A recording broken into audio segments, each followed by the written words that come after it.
الحمد لله رب العالمين، والصلاة والسلام على سيد الأنبياء والمرسلين. أما بعد، فقد قال النبي صلى الله عليه وسلم: من كنت نبيا وآدم بين الماء والطين. أجمل الأجملين وأكمل الأكملين، سيدنا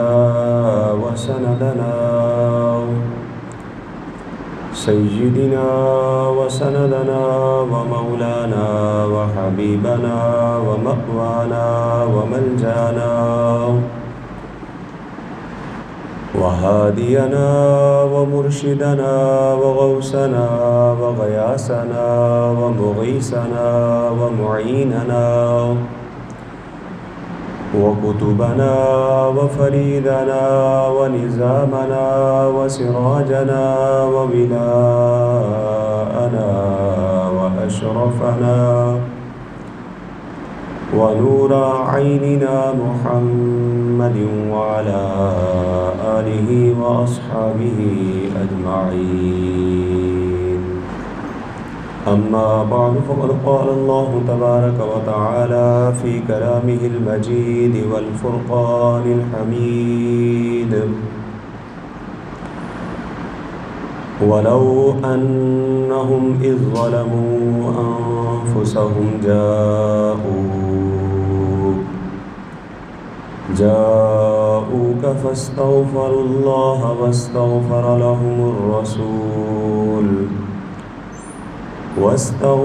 لهم الرسول لوجدوا الله توابا رحيما. صدق الله مولانا العلي العظيم، وبلغنا رسوله النبي الكريم الأمين، ونحن على ذلك لمن الشاهدين والشاكرين،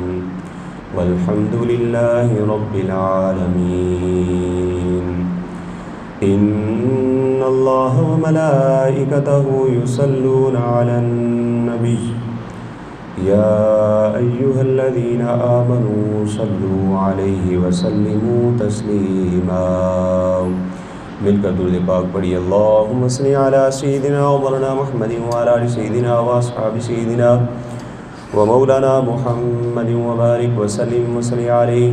الصلاة والسلام علیک یا سیدی یا رسول اللہ وعلی آلک واصحابک یا سیدی یا حبیب اللہ. الصلاة والسلام علیک یا سیدی یا رحمتا للعالمین وعلى آلك وأصحابك يا خاتم النبيين. سد لو آقا، سد لو آقا، سد لو آقا، سد لو آقا. آقا دو عالم صلی اللہ علیہ وسلم کی بارگاہ میں دل سے التجا کیجئے. اللہ تبارک و تعالیٰ حضور کے صدقے سے ہمیں روضہ رسول کی حاضری نصیب فرمائے اور تمام رکاوٹیں جو ہیں وہ ختم ہو جائیں. مل کر پڑھنا ہے: سد لو آقا، سد لو آقا، سد لو آقا، سد لو آقا، سد لو آقا، سد لو آقا، سد لو آقا، سد لو آقا. آقا سد لو مجھ سے کمینے نو، سدا مرشد نال مدینے نو. آقا سد لو مجھ سے کمینے نو،